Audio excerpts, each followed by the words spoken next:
In the summer of 2014, a father and his two children embarked on a weekend camping adventure in Idaho's stunning Sawtooth Mountains. Their vehicle sat untouched at the trailhead, camping gear still inside, but the family had seemingly vanished. Despite one of the most extensive search operations the region had ever witnessed, no trace of them could be found. Years passed, and the case slowly faded from the public's memory. However, buried deep beneath the surface was a heartbreaking story of a father's unwavering love. The photograph was snapped at 6:47 p.m. on July 19, 2014. Three beaming faces smiled against the majestic backdrop of Idaho's Sawtooth Mountains. A father and his two children stood proudly beside their blue camping tent. Sadly, it would be the last image of the Walker family ever seen alive. Michael Walker was a 40-year-old man, a product of his time in the military and personal hardships. Following the tragic death of his wife from cancer 3 years prior, Michael dedicated his entire being to raising their two children. Ethan, age 11, was a serious and thoughtful boy, inheriting his mother's gentle eyes which peeked out from behind his wire-rimmed glasses. Sophie, age 8, had an infectious laugh and boundless energy that could brighten even Michael's darkest days. The Sawtooth Wilderness had become their sacred space. Every few months, Michael would pack up their camping gear and drive them from Boise to the mountains.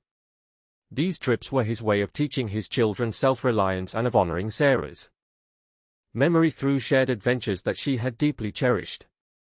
The kids had learned to set up camp, purify water, and navigate using a compass under their father's patient guidance. This particular weekend was intended to be a simple routine. Michael had selected a familiar campsite near Alpine Lake, conveniently located just a 2-mile hike from the Red Fish Lake trailhead. The weather forecast predicted clear skies, making it ideal for a relaxed overnight getaway. Ethan was excited to try out his brand new fishing rod, while Sophie couldn't wait to add more specimens to her collection of pressed wildflowers. They departed from Boise on that Saturday afternoon. Other visitors that weekend recalled spotting the Walkers at the trailhead around 4:30 p.m.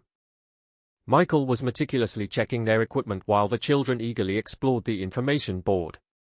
A retired couple later informed investigators that they had briefly chatted with Michael about the trail conditions.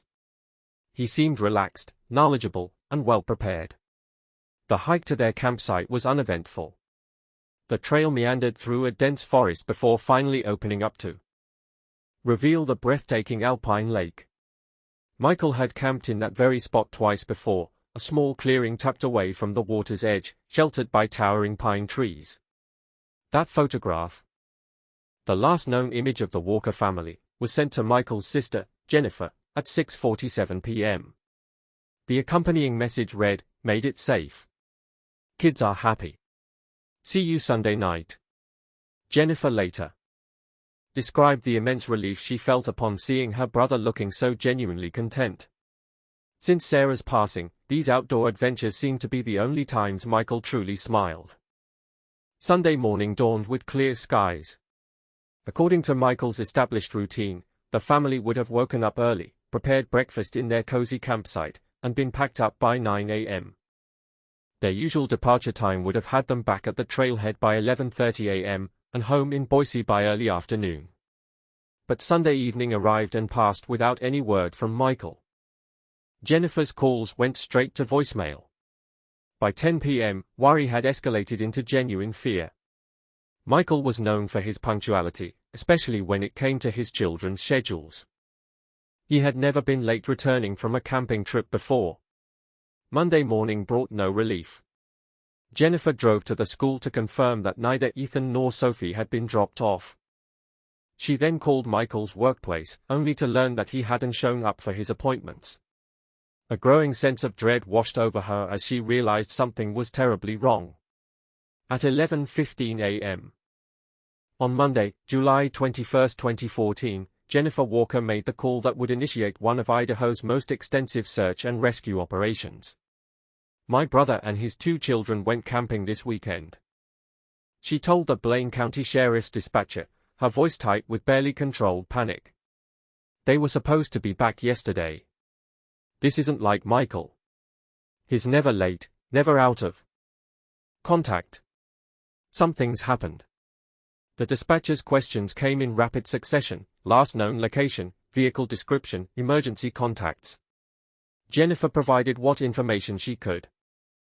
But the horrifying truth was becoming clear. Somewhere within the vast wilderness of the Sawtooth Mountains, 3 people had simply disappeared. By 2 p.m. that same Monday, a sheriff's deputy had located Michael's Toyota Tacoma in the Red Fish Lake trailhead parking lot. The vehicle was unlocked, with the keys still in the ignition. Michael's wallet sat on the dashboard, containing cash and credit cards. A cooler held melted ice and uneaten food. Spare clothing and emergency gear remained untouched. There was no evidence of violence, no indication of theft or struggle. The truck simply sat abandoned, as if its occupants had stepped away for a moment and never returned. The presence of the emergency supplies indicated something crucial to investigators. Whatever had happened to the Walker family had not occurred at the trailhead, but somewhere along the trail. As news of the disappearance spread, volunteers began gathering at the sheriff's command post. Michael Walker was well known and respected in the community. The idea that an experienced outdoorsman and his 2 young children could simply vanish seemed impossible. But as Monday evening approached with no sign of the missing family, the impossible was becoming undeniable. Somewhere in the vast Sawtooth wilderness, Michael Walker and his children had encountered something that had prevented them from returning home. The search for the Walker family was about to begin, but it would ultimately raise more questions than it answered.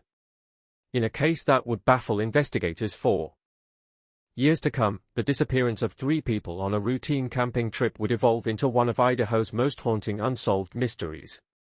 The last photograph remained on Jennifer's phone. A frozen moment of happiness that would soon become evidence in a case that defied explanation.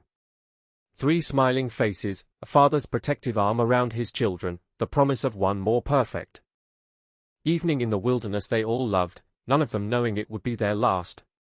By dawn on Tuesday, July 22, the Blaine County Sheriff's Command post at Red Fish Lake resembled a bustling military operation. Search and rescue coordinators were hunched over topographic maps, meticulously marking grid patterns with red ink. Radio chatter crackled through the morning air as teams prepared for what everyone hoped would be a routine recovery mission. Sheriff Tom Bradley had overseen countless wilderness rescues during his distinguished 20-year career. Most cases were resolved within hours, but something about the Walker disappearance felt different from the very beginning. 3 people don't just evaporate, Bradley told reporters that first morning. We're going to find them. The initial search plan encompassed a 5-mile radius from the family's last known campsite. 6 teams would methodically sweep designated sectors, following established protocols. K-9 units from Boise were en route, along with a helicopter crew from the Idaho National Guard. The first complication arose at 11 a.m. in the form of dark clouds ominously rolling over the Sawtooth Peaks. Search coordinator Janet Mills watched the sky with growing concern as the wind began bending the treetops. Team Alpha, led by veteran searcher Mike Torres, reached the Walker family's abandoned campsite within an hour. What they discovered defied explanation. The Blue Dome tent sat exactly where it appeared in Michael's final photograph, still properly staked and undamaged. Inside, sleeping bags lay neatly arranged, and personal items were organized and untouched. It's like they stepped outside for a minute and never came back, Torres reported over his radio. Everything's normal except they're gone. The team expanded their search in concentric circles around the campsite. Alpine Lake stretched out pristine and calm below them, its surface betraying no secrets. The surrounding cliffs showed no signs of recent disturbance. As the first raindrops began falling at 2 p.m., teams had covered nearly 2 square miles without finding so much as a footprint outside the immediate camp area. The K-9 units had arrived and immediately encountered their own mystery. The scent dogs could track the family's path from the trailhead to their campsite, but the trail went completely cold at the tent's perimeter. "Dogs are acting strange," handler Linda Vasquez reported. "They are picking up the family's scent around camp, but it just stops. Like they never left the area." The storm that hit at 3:17 p.m. changed everything. What began as steady rain quickly escalated into a deluge unlike anything veteran searchers had ever experienced. In the Sawtooth region, within an hour, streams that had been ankle-deep became raging torrents. Thunder echoed off the granite peaks like artillery fire. All teams returned to base immediately. Sheriff Bradley ordered as lightning began striking the ridge lines. For 3 days, the storm relentlessly battered the Sawtooth Mountains with unprecedented fury. Weather stations recorded over 8 inches of rain in 72 hours, more than the region typically received in 6 months. Streams jumped their banks, carving new channels through the forest. Landslides thundered down mountain sides, reshaping the landscape with violent indifference. When search teams finally returned to Alpine Lake on Friday morning, they found a transformed wilderness. The gentle trail they'd hiked just days earlier had been scoured away in places, buried under rockfall in others. The Walker family's campsite sat under 3 feet of mud and debris. "It's like the mountain swallowed everything," Torres said, staring at the devastation. The blue tent had vanished beneath the slide, along with every trace of the family's presence. More disturbing was what the storm had done to any potential evidence. Any footprints, dropped items, or signs of passage had been obliterated. The forest floor lay clean and fresh, as if no one had walked there in decades. The K9 teams were baffled. Where their dogs had previously detected clear scent trails, they now found nothing. The rain had washed away every molecular trace of human presence. "We're basically starting over," admitted search coordinator Mills. "It's like the Walker family never existed." Over the following weeks, the search expanded to cover nearly 100 square miles of wilderness. Dive teams probed the depths of Alpine Lake. Technical rescue specialists rappelled into remote canyons. Aircraft equipped with infrared cameras flew grid patterns over the vast forest canopy. They found nothing. The absence of evidence became more unsettling than any gruesome discovery could have been. Experienced searchers began muttering about the impossible disappearance. Search volunteers started avoiding eye contact with Jennifer Walker when she visited the command post each morning, hope fading from her face like morning mist. 3 weeks after the family's disappearance, Sheriff Bradley made the decision that would haunt him for years to come. Standing before a crowd of reporters and volunteers at Redfish Lake, he announced the suspension of active search operations. "We've covered every possible location within a reasonable distance of the family's last known position," he said, his voice heavy with defeat. "At this point, we're transitioning from a search and rescue operation to a missing persons investigation." The Walker family had vanished as completely as if they'd never existed. Behind them, they left only questions that seemed to have no answers, in a wilderness that had somehow swallowed 3 people without leaving a trace. The Great Storm of July 2014 had done more than reshape the landscape of the Sawtooth Mountains. It had buried the truth so deeply that it would take 6 years for the first fragment to surface from beneath the earth where it lay hidden. How did 3 people just disappear? When the search helicopters finally stopped circling the Sawtooth Mountains in mid-August 2014, Sheriff Tom Bradley faced an uncomfortable truth. He had no idea what had happened to the Walker family. 3 weeks of intensive searching had yielded nothing. It was time to shift from rescue to investigation. The case file that landed on Detective Maria Santos's desk was both frustratingly thin and deeply troubling. No bodies, no witnesses, no crime scene, just 3 missing people in a campsite that had been obliterated by a biblical storm.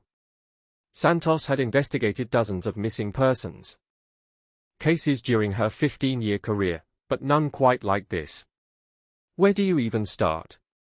She asked herself, staring at the handful of evidence containing the family's abandoned belongings. The answer came from an unexpected source. While reviewing Michael Walker's personal effects, Santos discovered something the initial search had overlooked in its urgency. Hidden beneath Registration papers in the glove compartment of his Toyota Tacoma was a manila envelope containing bank statements and collection notices. The financial documents painted a picture that cast Michael Walker in an entirely different light. Michael Walker was drowning in debt. The statements revealed a staggering $127,000 in medical bills accumulated over the past 18 months. Credit cards were maxed out. A second mortgage on the family home was 3 months behind. Collection agencies had been calling daily. For a man earning $48,000 annually at a small accounting firm, the financial burden was crushing. Santos felt her stomach tighten as she reviewed the numbers. She'd seen this pattern before. Desperate parents driven to unthinkable acts by financial pressure. The cheerful family camping photos suddenly took on a more sinister tone. Maybe they didn't disappear, she told Sheriff Bradley during their morning briefing. Maybe someone made them disappear. The working theory that emerged was brutal in its simplicity. Michael Walker, facing financial ruin and unable to see a way out, had taken his children into the wilderness for one final trip. The remote location, the approaching storm, the complete absence of evidence. It all fit a narrative of murder-suicide that investigators had seen play out tragically in other cases. But when Santos interviewed Michael's sister, Jennifer, the financial motive became more complicated. The medical bills were for Ethan, Jennifer explained, her voice barely above a whisper. They sat in the living room of Jennifer's Boise home, family photos covering every surface. He's had severe asthma since he was 6. Last year, it got worse. Much worse. Jennifer pulled out a thick folder of medical records. Emergency room visits, specialist consultations, expensive medications that insurance wouldn't cover. Ethan Walker's condition had required increasingly aggressive treatment, including a series of experimental therapies that cost thousands of dollars out of pocket. Michael remortgaged the house to pay for Ethan's treatment, Jennifer continued. He sold his motorcycle, cashed out his retirement. He would have done anything to help that boy breathe easier. The revelation transformed the investigation. Far from being a man driven to desperation by debt, Michael Walker emerged as a father who had sacrificed everything for his sick child. The medical records painted a picture of devotion, not desperation. Patricia Henley, Ethan's pulmonologist, confirmed Jennifer's account when Santos interviewed her. Mr. Walker was one of the most dedicated parents I've ever worked with, she said. He attended every appointment, asked detailed questions about treatment options, researched every possible therapy. The financial burden was enormous, but he never hesitated to pursue any treatment that might help Ethan. The medical records also revealed something else troubling. Despite the expensive treatments, Ethan's condition had been worsening. His latest pulmonary function test showed significant decline. Dr. Henley had been preparing to discuss even more aggressive interventions, treatments that would have pushed the family's medical debt well beyond $200,000. Michael knew what we were facing, Dr.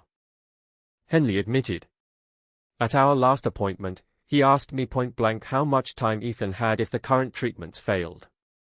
I told him that with proper medical care, children with Ethan's condition could live normal lifespans, but without access to medications and regular monitoring. She didn't need to finish the sentence.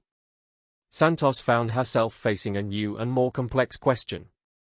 Had Michael Walker taken his family into the wilderness because he couldn't bear to watch his son suffer? Had the camping trip been intended as a final gift before some desperate act? The investigation expanded to include Michael's work colleagues and financial advisors. What emerged was a portrait of a man under incredible pressure who had hidden his struggles from almost everyone. His supervisor at the accounting firm confirmed that Michael's work performance had been flawless despite his personal problems. He never missed a deadline, never complained, said office manager Ruth Martinez. If you hadn't known about his son's medical issues, you'd never have guessed he was dealing with anything difficult. Michael's financial advisor painted an even more complex picture. He came to see me 3 weeks before the camping trip, advisor Jim Patterson told Santos. He wanted to discuss life insurance policies and estate planning. Said he wanted to make sure his kids would be taken care of if anything happened to him.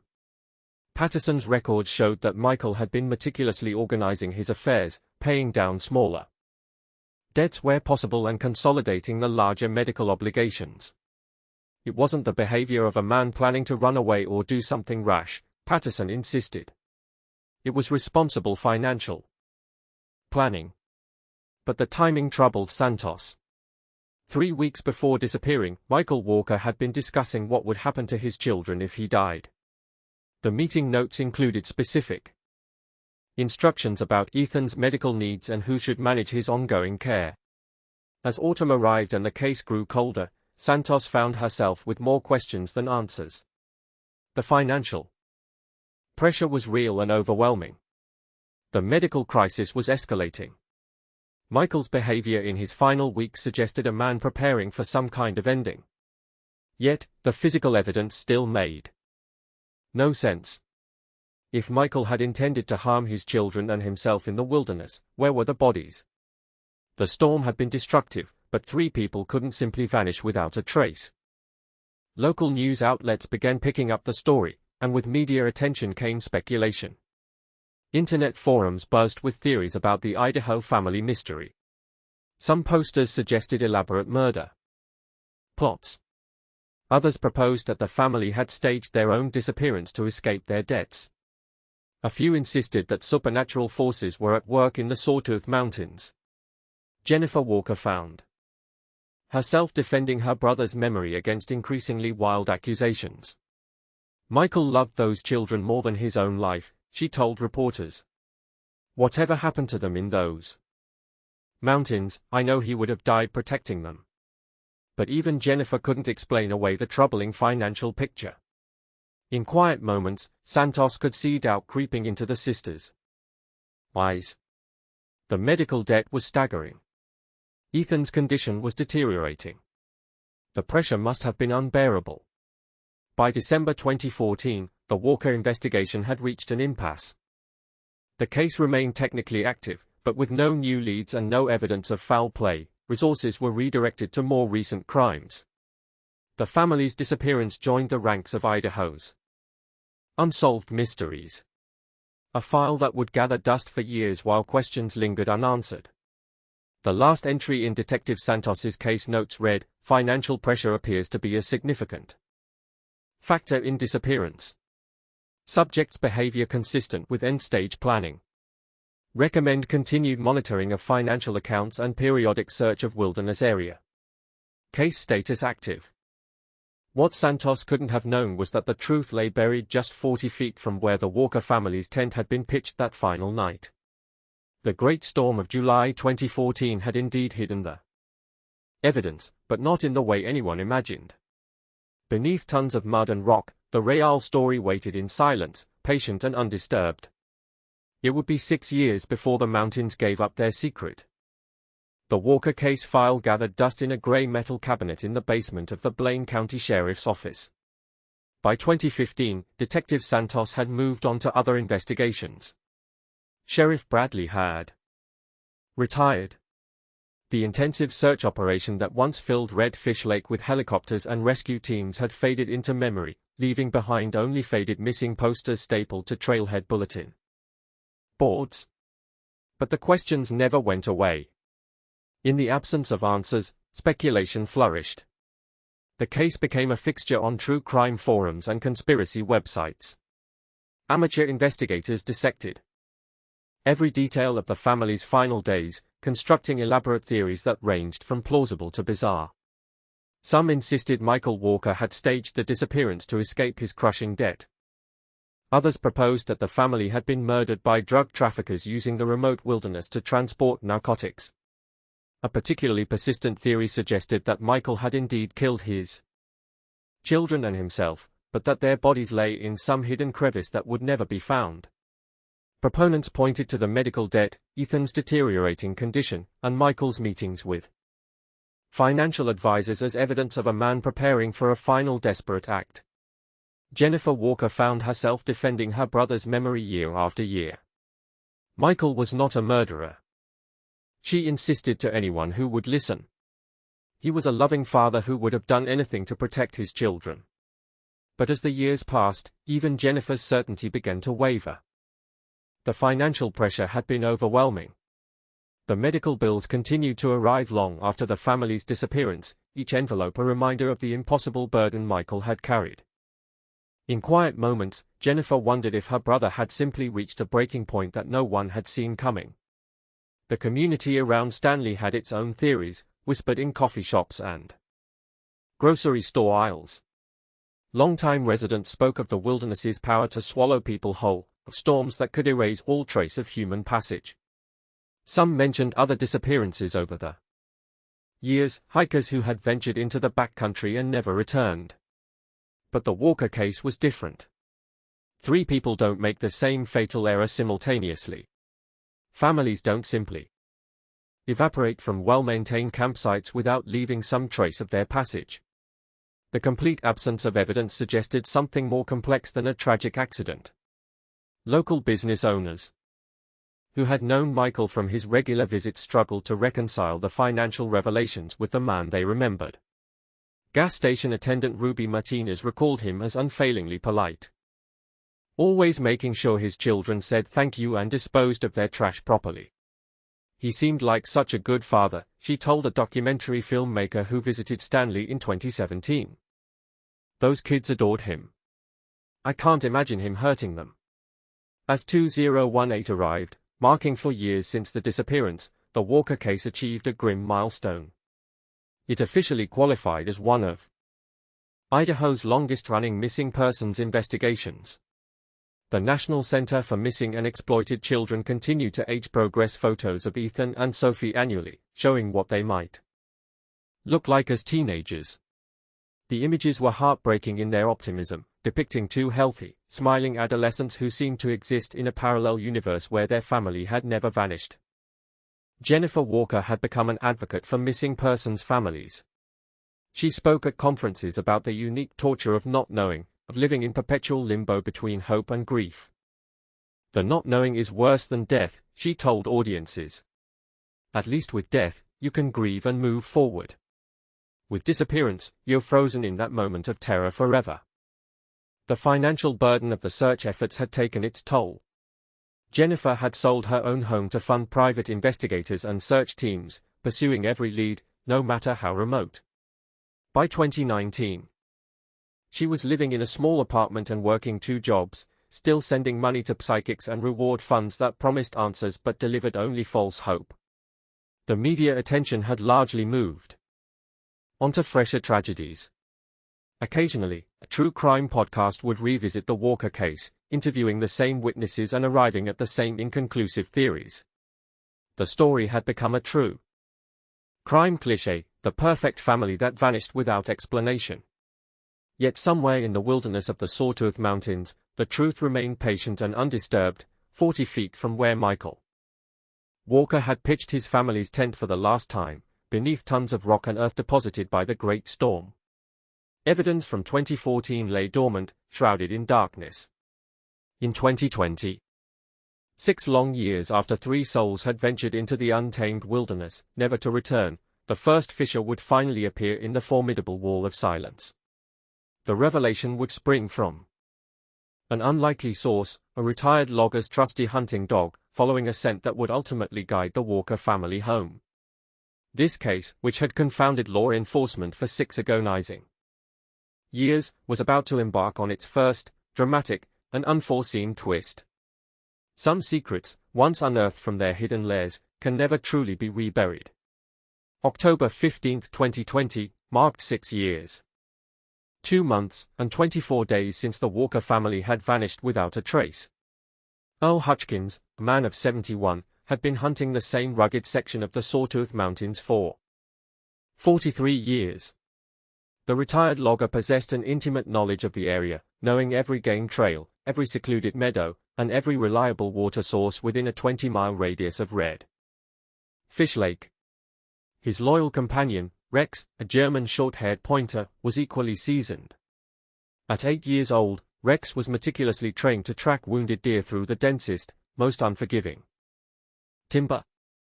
However, on this particularly crisp autumn morning, Rex was exhibiting strange behavior.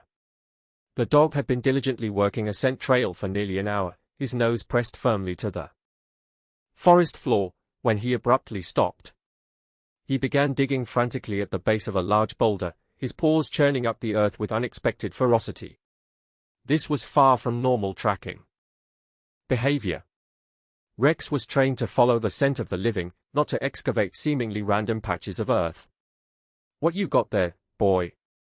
Hutchkins called out, carefully making his way through the dense undergrowth toward his agitated canine companion. Rex's digging had escalated into a frenzy, dirt flying behind him as his powerful claws scraped against something solid hidden beneath the surface. Hutchkins reached the spot and knelt beside his dog, gently pushing him aside to get a better look. What he saw next sent a jolt of ice through his veins, causing his stomach to clench in dread. Protruding from the dark earth was what appeared to be a section of white PVC pipe. But as Hutchkins brushed away more soil with trembling hands, the horrifying truth became undeniably clear. It wasn't pipe at all. It was bone. Human bone. Hutchkins had encountered human remains before during his many decades spent in the wilderness. He had come across hunters who'd succumbed to sudden heart attacks and hikers who'd tragically fallen into deep, unforgiving ravines. He knew enough to immediately back away and contact the authorities. But something about this particular discovery felt profoundly different, casting a long, ominous shadow. The bone was partially buried beneath what looked like an old rock slide, and there seemed to be fragments of fabric mixed in with the surrounding debris, hinting at a story far more complex and sinister than he could have imagined. Sheriff's Deputy Amanda Foster arrived at the scene 90 minutes later, hiking in with a team of investigators from the county coroner's office. By then, Hutchkins had secured Rex, restraining him from the site, and retreated to a safe distance. Despite this, the dog remained visibly agitated, whining softly and pacing restlessly near the excavation site. "Definitely human remains," confirmed Dr. Sarah Chen, the county medical examiner, after her initial, somber assessment. "But there's more here than just one individual." The discovery site, she explained, was telling a complex and disturbing story. What Hutchkins had initially mistaken for a natural rock slide was, in reality, the ugly result of the massive storm that had battered the region back in July of 2014. Tons of earth and stone had been violently deposited by flash flooding, creating a natural burial ground that had unknowingly preserved the remains for over 6 years.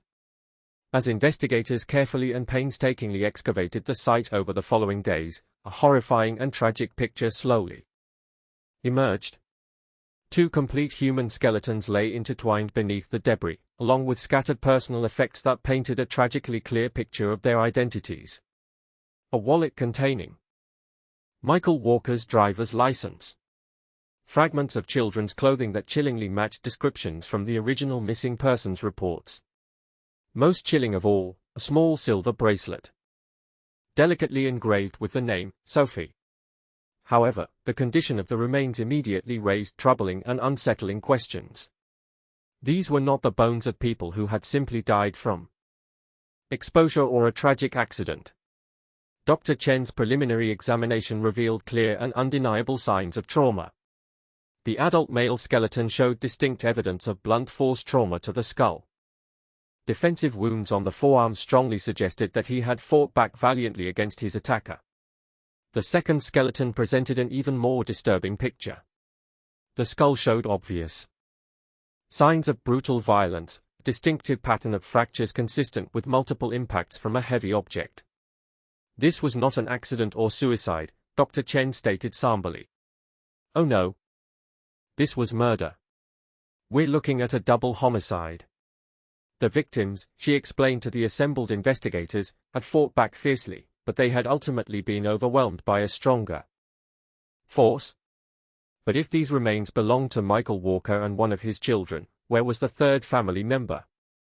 The excavation team expanded their search radius, carefully sifting through every cubic foot of disturbed earth with meticulous precision. They found no trace whatsoever of the second child.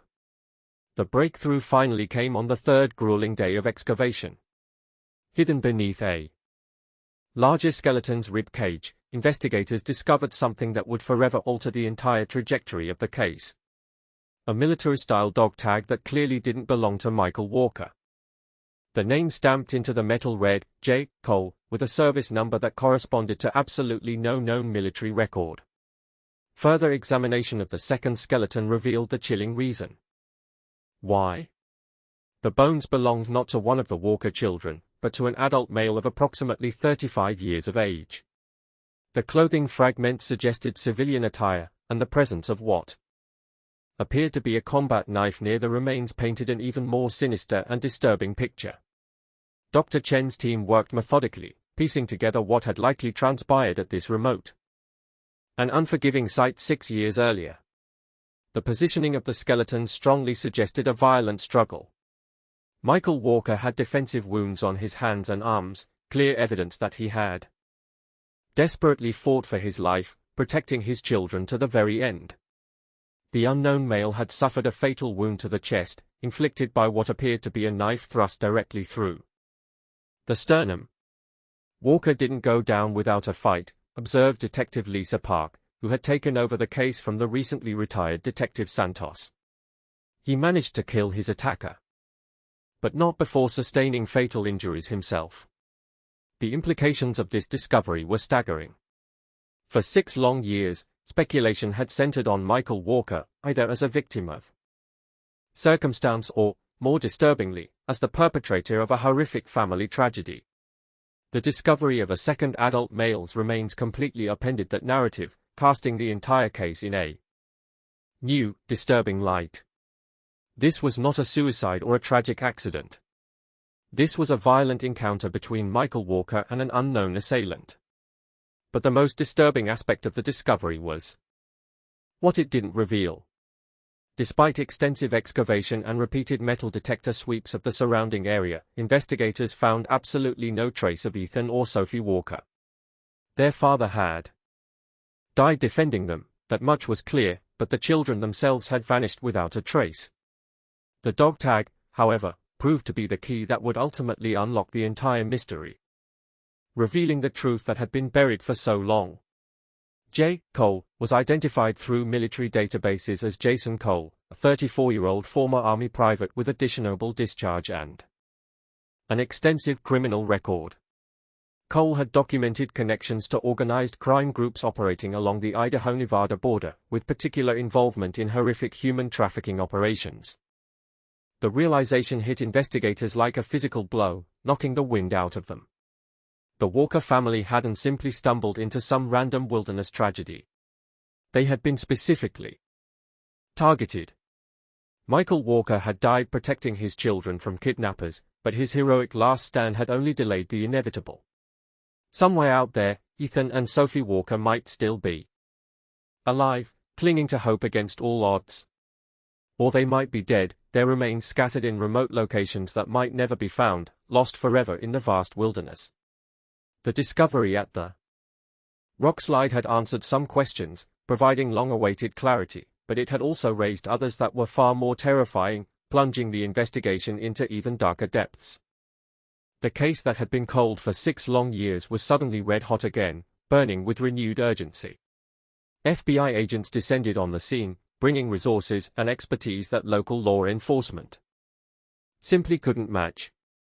A joint task force was swiftly assembled to meticulously investigate Jason Cole's criminal associations and track down anyone who might have information about what had happened to the Walker children, no matter how small the detail. For Jennifer Walker, the news brought a complex and overwhelming mixture of relief and renewed anguish. Her brother had finally been vindicated, his name cleared. He was a hero, not a murderer. But the agonizing knowledge that Ethan and Sophie had been kidnapped reopened wounds that had barely begun to heal. Michael died protecting his children, she told reporters through tears that streamed down her face. But what happened to them after that? Are they out there somewhere, waiting for us to find them? She couldn't finish the sentence, the raw emotion choking her voice. After 6 years of agonizing uncertainty, the discovery had provided some answers, but it also made the remaining questions even more painful to contemplate, torturing her with possibilities she could barely face. The wilderness had finally given up part of its secret, reluctantly revealing a piece of the truth. But the most crucial part, the fate of two innocent children, remained hidden in shadows that might never be illuminated, shrouded in darkness that seemed impenetrable. The search for Ethan and Sophie Walker was about to begin anew, embarking on a fresh chapter filled with both hope and dread. But this time, investigators knew they weren't simply looking for lost hikers who had wandered off the trail. They were hunting ruthless predators who had stolen two innocent children and vanished into the dark underbelly of America, leaving behind only unanswered questions and a father's bones as a somber testament to his final, desperate battle to save them from unspeakable evil. The FBI's Behavioral Analysis Unit arrived in Idaho 3 days after the discovery at the rockslide, bringing their unique expertise to the investigation. Special Agent Rebecca Martinez had dedicated the past 15 years of her life to tracking human traffickers across the American West, navigating the dark and twisted world of organized crime. But the Walker case presented unique and daunting challenges.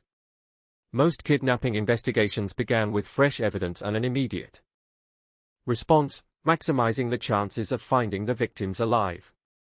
This case, however, was starting with bones that had been buried for 6 long years, their secrets locked beneath the earth. "We're essentially conducting an archaeological dig into a criminal network," Martinez explained to the assembled task force, emphasizing the complex nature of the investigation. "Jason Cole has been dead for as long as the family's been missing. We need to reconstruct not just what happened that night, but the entire criminal enterprise that led to it, mapping the network and identifying everyone involved." The first breakthrough came from Cole's military records. Although his dog tag indicated Army service, a deeper investigation revealed that he had been dishonorably discharged after only 18 months for violent conduct and suspected involvement in illegal weapons trafficking. More troubling was what happened after his discharge. Cole had seemingly vanished from official records for nearly 2 years before mysteriously resurfacing in Nevada with a string of arrests for assault and suspected involvement in shadowy prostitution rings. Dr. Chen's forensic analysis provided additional pieces of the puzzle, adding clarity to the confusing picture. The combat knife found near Cole's remains was indeed military issue. But the serial numbers traced back to a batch that had been reported stolen from Fort Carson, Colorado, back in 2013, adding another layer of complexity to the case. "This wasn't random," observed Detective Park, her voice filled with grim certainty. "Cole was part of an organized operation. He had resources, specialized equipment, and most likely backup that we haven't identified yet." The excavation site yielded even more disturbing evidence, sending chills down the spines of the investigators. Fragments of zip ties, pieces of duct tape, and what appeared to be chloroform-soaked cloth strongly suggested that the kidnapping had been meticulously planned and executed with cold, professional precision. "This wasn't a crime of opportunity," Agent Martinez stated firmly. "It was a targeted operation, carefully orchestrated from start to finish." But the most chilling discovery came from Cole's clothing, a hidden secret he had taken to the grave. Hidden in a waterproof pocket was a cell phone that had somehow miraculously survived 6 years of burial, defying the odds. The device was badly damaged, its screen shattered, but FBI technicians were able to painstakingly extract partial data from its memory card, hoping to find the key to unlocking the truth. Text messages recovered from the phone showed that Cole had been in contact with at least 2 other individuals on the night of the disappearance, communicating in coded messages. The messages were heavily coded, but their meaning was chillingly clear to investigators familiar with human trafficking communications, painting a dark picture of the crime. "Package secured. 2 items as requested, adult neutralized, en route to delivery." The timestamp on that message was 11:47 p.m. on July 19, 2014, approximately 5 hours after Michael Walker had sent his final photograph to his sister, a picture of their campsite bathed in the golden light of the setting sun. Additional messages revealed the existence of what law enforcement chillingly referred to as the buyers, individuals who had apparently commissioned the kidnapping of the Walker children, paying a high price for their suffering. The phone also contained GPS coordinates for a remote location in Nevada, along with cryptic references to the ranch and long-term contracts, hinting at a larger, more sinister operation. Agent Martinez had witnessed this pattern before in human trafficking cases, a haunting reminder of the depravity of human nature. Children were often taken to order, specific ages, genders, and physical characteristics requested by criminal networks that operated like twisted, for-profit businesses, trading in innocence and despair. "We're not just looking at a kidnapping," Martinez told the task force, her voice filled with urgency. "We're looking at human trafficking on an organized scale." The Walker children were products in a criminal enterprise that treated them like merchandise, bought and sold for profit. The investigation expanded to include Cole's known associates, casting a wider net in the hopes of catching the other players in this tragic game. FBI databases identified two men who had been arrested with Cole in Las Vegas back in 2013, Derek Miles and Rory Sanchez. Both had extensive criminal records, including assault, weapons charges, and suspected involvement in organized crime, a clear indication of their dangerous nature. Phone records from 2014 showed extensive communication between Cole, Miles, and Sanchez in the weeks leading up to the Walker family's disappearance, a pattern that strongly in the months before the kidnapping, ostensibly for camping and hunting, but likely to scout potential targets and identify escape routes, preparing the way for the tragic events that would unfold. The Nevada coordinates from Cole's phone led investigators to an abandoned ranch located outside Arumba, Nevada, a desolate and isolated location. The property had been foreclosed on back in 2012 and had changed hands several times since then, making ownership difficult to trace, a deliberate attempt to obscure the truth. However, physical evidence at the site confirmed its use as a way station for criminal activities, a place where evil had taken root. FBI search teams found traces of multiple individuals in the ranch's outbuildings, along with evidence of restraints, surveillance equipment, and sophisticated communication gear, turning the remote location into a high-tech hub for criminal activity. Most disturbing were the children's belongings recovered from a hidden basement room, items that strongly suggested multiple victims had been held at the location over several years, trapped in a nightmare they couldn't escape. None of the recovered items belonged to Ethan or Sophie Walker, but their absence was almost more frightening than their presence would have been, sending a chill down the spines of the investigators. It suggested that the children had been moved quickly through the location, possibly transferred to multiple other sites in a vast network that stretched across several states, making the search even more difficult. Dr. Jennifer Walsh, a specialist in human trafficking at the National Center for Missing and Exploited Children, was brought in to consult on the case, lending her expertise to the complex investigation. Her analysis was sobering, confirming the worst fears of the investigators. "Based on the evidence, we're looking at a sophisticated trafficking operation that likely moved children through multiple locations," she explained, emphasizing the scale and complexity of the network. The fact that the Walker children weren't kept at the Nevada ranch suggests they were either sold to buyers elsewhere or moved to a more permanent holding facility where they could be further exploited. As the investigation deepened, a troubling pattern began to emerge, painting a disturbing picture of organized crime operating in the shadows. Over the past decade, at least a dozen children had disappeared from remote recreational areas across the Mountain West, vanishing without a trace. Most of these cases had been attributed to tragic accidents or simply getting lost in the vast and unforgiving wilderness, but viewed through the lens of the Walker case, several showed signs that could indicate organized kidnapping operations, raising serious concerns. The FBI began reopening cold cases involving missing children from national parks and remote wilderness areas, taking a fresh look at old evidence. In several instances, evidence that had been dismissed as inconsequential, tire tracks, unusual camping gear, witnesses who reported seeing unmarked vehicles, suddenly took on new significance, suggesting a larger criminal conspiracy. But despite the expanding investigation and mounting evidence of a large-scale criminal operation, the central, agonizing question remained unanswered, casting a dark shadow over the entire case. What had happened to Ethan and Sophie Walker after they were brutally removed from their father's camp that fateful July night in 2014? The recovered phone messages indicated that they had been alive when Cole's operation began, but their fate after that was shrouded in mystery. Medical experts consulted on Ethan's asthma condition, warning that without proper medication, his survival would have been precarious, his life hanging by a thread. The extreme stress of the kidnapping, combined with a lack of access to his specialized inhalers, could have triggered fatal breathing episodes within days or weeks, adding a layer of urgency to the search.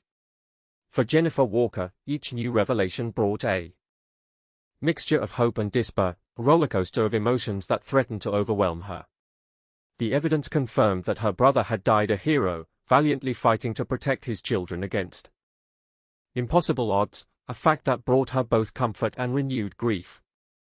But it also revealed the existence of a sophisticated criminal enterprise that had torn her family apart, leaving her with unanswered questions and a deep sense of injustice. Knowing what Michael faced makes his sacrifice even more meaningful, she told investigators, her voice filled with emotion.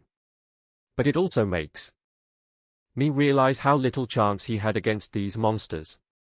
They came prepared for war, armed with weapons and a plan, and he had nothing but a father's love to protect his children. The investigation was far from over. Miles and Sanchez remained at large, possibly still operating within criminal networks that could lead to other victims, their freedom a constant threat. The Nevada ranch was just one location in what appeared to be a multi-state operation, a small piece of a much larger, more complex puzzle. And somewhere in that vast criminal underground, there might still be traces of two innocent children who had been stolen from their father's arms on a mountain camping trip 6 long years ago, their fate uncertain. The arrest came at 4:47 a.m. on a Tuesday morning in March 2021, 7 long months after the initial discovery at the rockslide, marking a turning point in the investigation. Derek Miles was asleep in a rundown motel outside Phoenix, Arizona, when FBI agents kicked in his door, shattering his world. He had been living under the alias David Miller, working construction jobs and carefully staying off law enforcement radar, trying to blend in and disappear. But 6 years of successful hiding came to an abrupt end when facial recognition software identified him at a gas station in Tucson, his past catching up to him. Miles didn't resist arrest, offering no resistance as the agents cuffed his hands behind his back.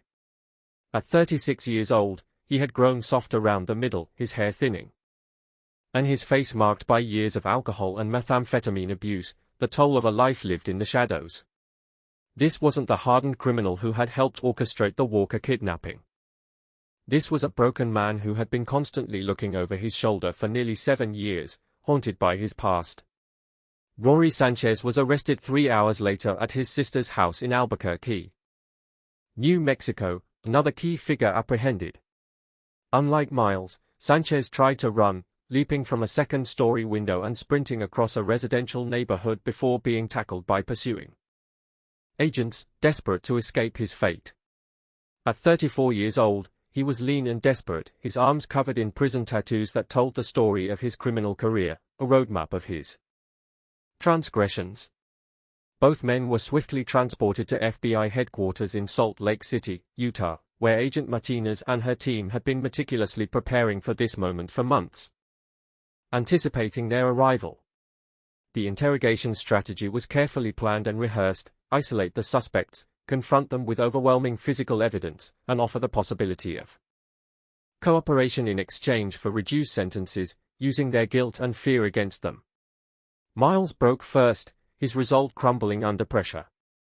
After 6 grueling hours of interrogation, faced with irrefutable DNA evidence from the Nevada ranch and cell phone records that placed him at the scene of the Walker kidnapping, Miles finally asked for a deal, his voice barely above a whisper.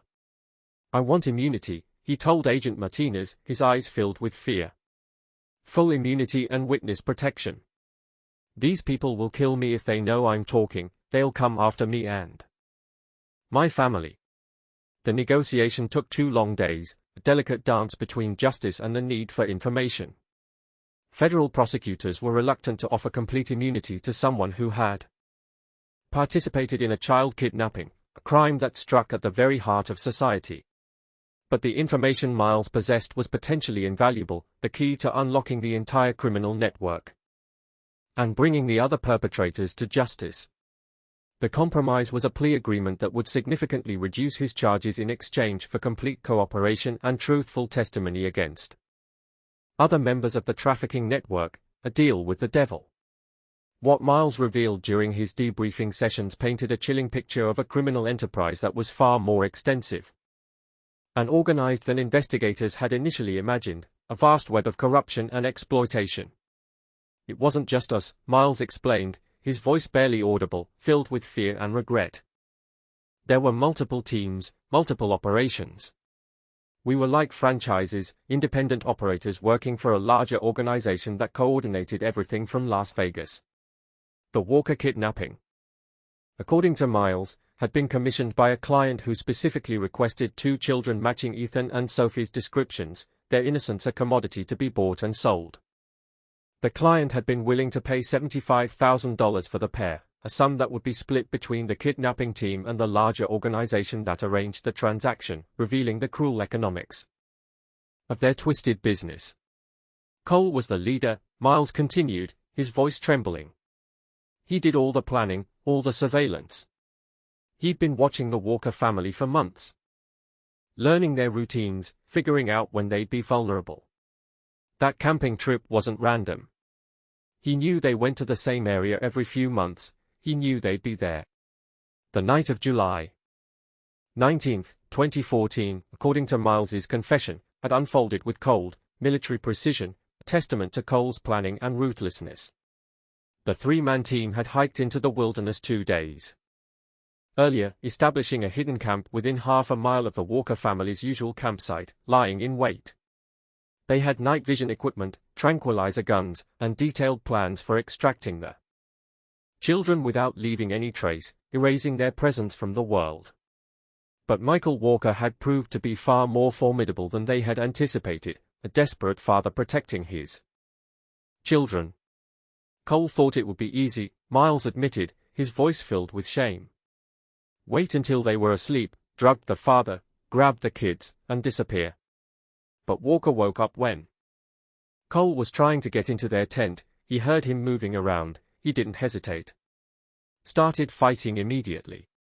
Agent Martinez leaned forward, her gaze intense. Tell me exactly what happened next, she demanded, pressing him for details. Miles closed his eyes, as if trying to shut out the memory, reliving the horrific events of that night. Walker was like a wild animal. Protecting his cubs, he wouldn't back down, he wouldn't give up. He had a knife, just a camping knife, but he knew how to use it. He was fighting for his kids' lives. Cole had tactical gear, training, everything, but Walker was fearless. The battle had lasted nearly 20 minutes, according to Miles, a brutal struggle for survival in the heart of the wilderness. Michael Walker had managed to wound both Cole and Sanchez before Cole finally got behind him and delivered the fatal blow with a tactical tomahawk, ending the fight with brutal force. But Walker's desperate resistance had cost them precious time and the element of surprise, disrupting their meticulously planned operation. The kids were awake by then, screaming, terrified, Miles continued, his voice cracking with emotion. The little girl tried to run, but Sanchez caught her. The boy was having some kind of breathing attack, wheezing, couldn't catch his breath, he was struggling. Cole said we needed to move fast before someone heard the noise, before anyone came looking for them. We couldn't risk getting caught. This was the moment Agent Martinez had been dreading. The question that haunted her thoughts. What happened to the children after that? She asked, her voice barely a whisper. Miles was quiet for a long time, his silence heavy with guilt and regret. When he finally spoke, his voice was barely audible, as if he couldn't bear to speak the words aloud. We got them to the vehicles, 2 ATVs hidden about a mile away. We had to get out of there. The boy was getting worse, his breathing was shallow and ragged, he was gasping for air. Cole had some kind of inhaler thing, I don't know where he got it, but it wasn't helping much. The team had driven the children to a safe house in Elko, Nevada, remote and isolated location where they were supposed to be held until the exchange with their buyer, the culmination of their horrific plan. But Ethan Walker's medical condition had deteriorated rapidly, spiraling out of control. Without access to his specialized medications and under the extreme stress of the kidnapping, his asthma had triggered a severe respiratory crisis, his body unable to cope. He died on the second day, Miles whispered, his voice choked with emotion. He just stopped breathing. There was nothing we could do. Cole was furious, livid, said the buyers wanted both kids, not just the girl, but there was nothing we could do, the boy was dead. He was worried about getting paid. Agent Martinez felt her stomach clench, a wave of nausea washing over her. Where is Ethan's body? She asked, steeling herself for the answer. Buried in the desert outside Elko.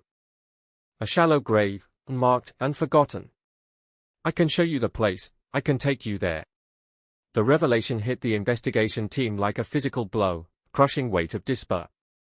For 7 long years, Jennifer Walker had held on to the unwavering hope that both her nephew and niece might still be alive somewhere, clinging to the possibility of their return. Now, half of that hope was gone, extinguished forever, buried in an unmarked grave in the Nevada wilderness, a testament to the cruelty of their captors. But there was still Sophie, a flicker of hope in the darkness. According to Miles, the 7-year-old girl had been transferred to the buyers despite her brother's death, her fate hanging in the balance.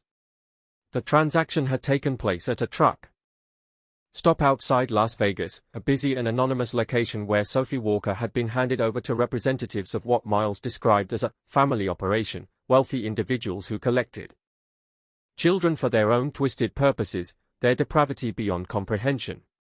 I don't know their real names, Miles insisted when pressed for details. We called the main guy Mr. Vegas. That's all I know. He had connections everywhere, powerful people, police, judges, politicians, said he could make problems disappear, he was untouchable. The description of Mr. Vegas and his organization chilled the investigators, sending a wave of dread through the room. This wasn't random predation, isolated acts of violence committed by lone individuals. It was organized exploitation, a vast criminal enterprise with protection at the highest levels, reaching into the corridors of power. The network included not just kidnappers and traffickers, but corrupt officials who provided legal cover for their operations, shielding them from justice and allowing them to continue their horrific crimes. Miles's knowledge of the larger organization was limited, deliberately kept that way to protect the network. He had been a mid-level operative, used for specific kidnapping operations, but kept isolated from the network's broader activities. A pawn in their twisted game. But he provided enough details for investigators to begin mapping the criminal enterprise, identifying safe houses across multiple states, corrupt officials in key positions, and a client base that included wealthy individuals with political connections, powerful people who were willing to pay a high price for their twisted desires. The most disturbing revelation came near the end of Miles's debriefing, a final chilling detail that shook the investigators to their core. According to his information, the Walker kidnapping had been just one of dozens of similar operations over the past decade, a small part of a much larger, more sinister pattern. Children had been taken from national parks, camping areas, and remote recreational sites across the western United States, vanishing without a trace. Most of these cases had been attributed to tragic accidents or simply getting lost in the vast and unforgiving wilderness, but the truth was far more sinister. The wilderness was perfect cover, Miles explained, his voice filled with cold certainty. Kids disappear in national parks all the time, no one thinks twice about it. Search and rescue looks for a few weeks, then gives up, and everyone forgets about it. No one suspects kidnapping when it happens in the middle of nowhere, no one connects the dots. Agent Martinez coordinated with Park Service officials to meticulously review missing children cases from the past 15 years, searching for patterns and connections that had been previously overlooked. The pattern that emerged was horrifying, confirming their worst fears. More than 40 children had vanished from remote areas under circumstances that could indicate organized kidnapping. Rather than accidental disappearance, a chilling indictment of the scope and scale of the criminal enterprise. Meanwhile, Rory Sanchez had finally agreed to cooperate after being confronted with Miles's confession, realizing that his options had run out.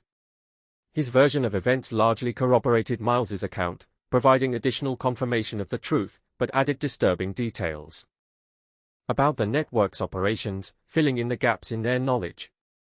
According to Sanchez, the organization had clients who placed specific orders for children, requesting particular ages, genders, and physical characteristics, treating them like commodities to be bought and sold. The buyers paid premium prices for these children, their innocence and vulnerability a source of profit. For the twisted individuals who sought to exploit them. For children who precisely matched their twisted requirements.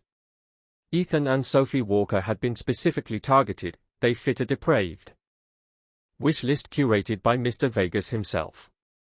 He had a penchant for the all-American look, Sanchez had explained during his rigorous interrogation. Blonde hair, strikingly blue eyes, and an overall wholesome appearance. He claimed his shadowy clients wanted children who appeared to come from stable, loving homes, families who looked like they had it all. The investigation then broadened, incorporating financial crimes units as federal agents painstakingly traced the complex money trails that linked the kidnapping operations to seemingly legitimate businesses and secretive offshore accounts. This vile trafficking network had generated untold millions of dollars over the years, with the illicit profits carefully laundered through an intricate spiderweb of shell companies and surreptitious real estate investments. But despite the exhaustive months of relentless investigation and the begrudging cooperation from both Miles and Sanchez, the trail leading to Sophie Walker remained frustratingly cold. Mr. Vegas had meticulously covered his tracks, leaving behind a labyrinth of obfuscation. The 7-year-old girl who had been so violently snatched from her father's loving arms that fateful July night in 2014 seemed to have completely vanished into a sinister underground world that existed in the shadows, twisted parallel to legitimate society. For Jennifer Walker, the chilling confession brought a devastating sense of closure, a morbid resolution she had simultaneously longed for and desperately dreaded. Her brother had died a hero, fighting against insurmountable odds to protect his precious children. Ethan had tragically died not from deliberate neglect or overt cruelty, but from a pre-existing medical condition that would have been easily manageable with timely and appropriate care, a victim of his heartless kidnapper's callous indifference to his critical needs. But Sophie still remained lost, swallowed up somewhere in a sprawling criminal underworld that treated innocent children as mere commodities, disposable objects to be bought and sold. Now, 7 long years after her brutal kidnapping, she would now be 14 years old, if she was still alive. My brother selflessly gave everything he had to protect his children, Jennifer tearfully told reporters, her voice trembling, after Miles's shocking confession became public knowledge. He heroically saved them from immediate harm, but he simply couldn't save them from the insidious evil that followed them. Now we finally know the agonizing truth. But knowing the truth simply isn't enough. We desperately need to find Sophie and stop these monsters from senselessly destroying other innocent families. The Walker case had horrifically become something far larger and more significant than a single family's personal tragedy.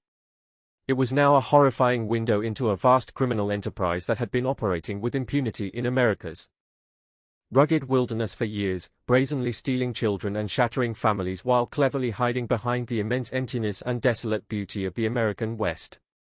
Miles and Sanchez were each handed down sentences of life in prison without the possibility of parole, but their damning confessions had finally opened exhaustive investigations into a far-reaching criminal network that spanned across multiple states and potentially involved dozens of yet unidentified co-conspirators who remain terrifyingly free.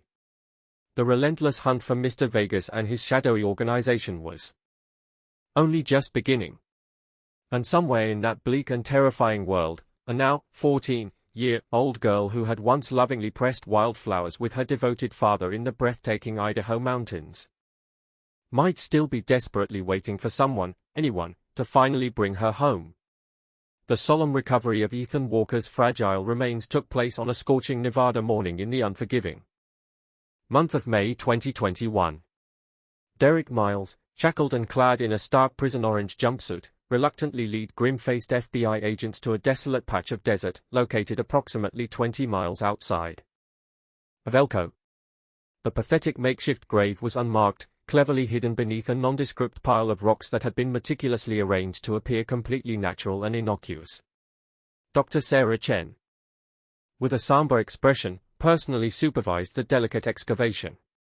The exhumed remains were disturbingly small, utterly heartbreaking in their sheer fragility, the tiny bones of an 11-year-old child who should have grown up to become a strong and vibrant man. Cause of death appears to be respiratory failure, Dr. Chen confirmed gravely after her preliminary examination, a finding that was chillingly consistent with a severe asthma attack in the absence of prompt and proper medical intervention. The painstaking forensic evidence thoroughly supported Miles's detailed confession in every minute detail.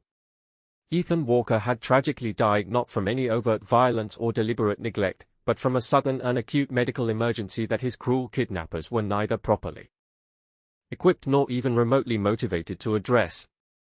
His inhaler, found buried alongside his pitiful remains, was the wrong type, a generic rescue inhaler rather than the specialized medication combination he desperately required to effectively manage severe asthma episodes. For Jennifer Walker, the recovery brought a crushing mixture of both heart-wrenching relief and profound anguish. At the very least, she finally knew where her beloved nephew was. At the very least, she could finally bring him home to be properly laid to rest. But the agonizing knowledge of exactly how he had died, frantically gasping for breath in the uncaring hands of strangers, desperately calling out for his father who would never come to his rescue, was almost too unbearable to even contemplate. The somber funeral was held on a bleak and overcast June morning in Boise. Michael and Ethan Walker were buried side by side in a peaceful cemetery overlooking the majestic Sawtooth Mountains they had both loved so dearly. Jennifer spoke movingly at the heart-wrenching service, her voice remarkably steady despite her flowing tears. Michael died valiantly protecting his children, just as any loving father would. Ethan bravely fought to breathe, just as he had been forced to fight his whole short life. They are finally together now, but our fractured family will never truly be complete until Sophie finally comes home. Sophie Walker would have turned 15 years old on the very day of her father and brother's painfully belated funeral. Somewhere in America. If she was still miraculously alive, a teenage girl might still retain lingering fragments of a camping trip that had inexplicably ended in unspeakable nightmare. The FBI's relentless investigation into Mr. Vegas and his sprawling trafficking network continued with dogged determination, but progress remained frustratingly slow and agonizingly incremental. The elusive man Miles and Sanchez knew only by his alias had meticulously covered his tracks with unnerving professional thoroughness, leaving behind a bewildering trail of deception and dead ends. Financial records led only to obscure shell companies that ultimately dissolved into secretive offshore accounts. Safe houses had long since been abandoned or quietly sold to unknowing buyers. Aset Martinez continued to tirelessly coordinate the vast search, but available resources were increasingly limited, and the already cold trail grew even colder with each disheartening passing month. The grim reality of law enforcement was that, tragically, not every missing child can ultimately be found. Not every devastated family can be miraculously reunited. Yet, the Walker case had horrifyingly exposed something far larger and more disturbing than just a single trafficking operation. The in-depth investigation had revealed deeply ingrained and systematic vulnerabilities in exactly how missing children cases were handled, particularly in remote and isolated areas. The pervasive assumption that wilderness disappearances were most likely accidental in nature rather than deliberate crimes had tragically allowed ruthless predators to operate with near-total impunity for far too many years. Federal agencies began coordinating far more closely on missing persons cases in national parks and vast wilderness areas. New and improved protocols were urgently established for quickly recognizing telltale signs of potential abduction rather than automatically assuming accidental disappearance or misadventure. The Walker family's unspeakable tragedy had tragically prevented other families from experiencing similar devastating losses. But despite all of the significant institutional changes and crucial policy improvements, the central and most agonizing tragedy remained heartbreakingly unresolved. Sophie Walker was still missing. The sweet little girl who had lovingly collected pressed flowers and giggled at her father's silly camping stories had completely vanished into a sinister underworld that might never, ever give her back. As the agonizing milestone arrived, marking 8 long years since the family's initial disappearance, Jennifer Walker was forced to confront the chilling reality that she might very well never see her beloved niece again. Sophie had only been 7 years old when she was violently taken. If she was still miraculously alive, she would now be a teenager who might not even vividly remember her original family or her previous life. I have to somehow accept that the Sophie we all knew might not even exist anymore, Jennifer tearfully told a support group for families of missing children, her voice thick with emotion. But I still have to desperately believe that somewhere deep inside whatever person she's been tragically forced to become, there's still a small part of her that remembers being loved and cherished. The Walker case officially remained open, but active investigation had slowly wound down to a virtual standstill. Miles and Sanchez had both been sentenced to life in prison without any possibility of parole. The GPS coordinates painstakingly extracted from Cole's phone had led only to empty lots and long-abandoned buildings. The once promising trail had simply gone cold, in the way that so many frustrating cases do, not with any dramatic resolution, but with the slow, agonizing fate of leads that ultimately lead nowhere. The age progression photos, updated annually by the dedicated National Center for Missing and Exploited Children, showed what Sophie Walker might plausibly look like as she gradually moved through her adolescence. The carefully crafted images were utterly heartbreaking in their profound optimism, depicting a healthy, smiling teenager who bore tragically little resemblance to whatever grim and horrifying reality Sophie might actually be living. Jennifer had tragically lost her promising career, her comfortable home, and most of her close relationships to the all-consuming need to find Sophie, a desperate quest that had completely taken over her entire life. Well-meaning friends and sympathetic family members had repeatedly urged her to somehow accept reality and finally move on with her life, advice that she found herself completely unable to take.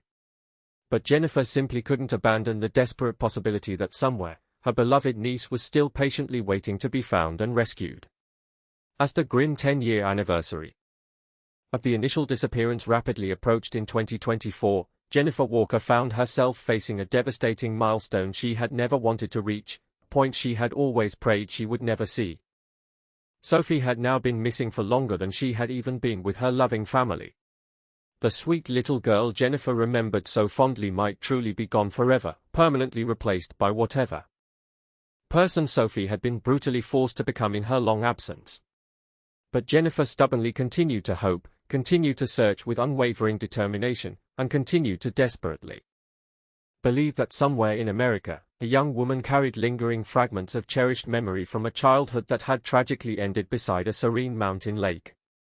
The agonizing truth about exactly what had happened to the Walker family had finally been painstakingly revealed.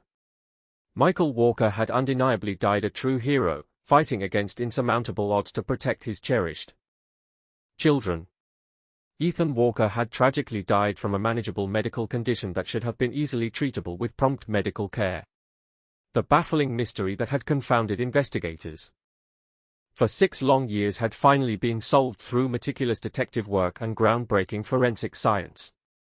But knowing the truth simply hadn't brought Sophie home. Knowing the truth hadn't magically restored the loving family that had been so brutally destroyed on that fateful July night in the desolate Idaho wilderness. Knowing the truth had only illuminated the unfathomable depths of human evil and the terrifying randomness of tragic loss. Some questions can eventually be answered. Some villains can ultimately be caught and duly punished. Some seemingly impossible mysteries can finally be solved. But some devastating losses can never be fully recovered. Some deep wounds can never truly heal. Some innocent children, once cruelly taken, might tragically never come home. The majestic mountains of Idaho silently kept their eternal watch over the humble graves of Michael and Ethan Walker. While somewhere in the vast and unforgiving expanse of America, Sophie Walker remained tragically lost in the shadows, a prisoner of darkness that might sadly never lift. Her story remained heartbreakingly unwritten and largely unknown. A stark and chilling reminder that some truths are simply too devastating to accept. Yet still, her unwavering family waited with steadfast hope. Still, they prayed for a miraculous reunion. Still, they believed that love could somehow survive even the darkest of nights and that somewhere, someday, Sophie Walker might somehow find her long-lost way home to the cherished memory of a devoted father who had valiantly died protecting her and a loving family that had never, ever stopped desperately looking for her. The tragic case that had initially begun with a photograph of 3 smiling faces beside a humble camping tent had somehow become something far larger and more significant. A haunting window into the insidious evil that can tragically lurk even in the most beautiful of places and the enduring power of love that can somehow survive even the most terrible of losses. The long and winding trail had seemingly gone cold, but it had truly never ended. In the hearts of those who remembered her with such fierce devotion, Sophie Walker was still that sweet 7-year-old girl lovingly pressing wildflowers beside a serene mountain lake. Still innocent, still beloved. Still desperately waiting to finally come home. In the summer of 2014, a father and his 2 children embarked on a weekend camping adventure in Idaho's stunning Sawtooth Mountains. Their vehicle sat untouched at the trailhead, camping gear still inside, but the family had seemingly vanished. Despite one of the most extensive search operations the region had ever witnessed, no trace of them could be found. Years passed, and the case slowly faded from the public's memory. However, buried deep beneath the surface was a heartbreaking story of a father's unwavering love. The photograph was snapped at 6:47 p.m. on July 19, 2014. 3 beaming faces smiled against the majestic backdrop of Idaho's Sawtooth Mountains. A father and his 2 children stood proudly beside their blue camping tent. Sadly, it would be the last image of the Walker family ever seen alive. Michael Walker was a 40-year-old man, a product of his time in the military and personal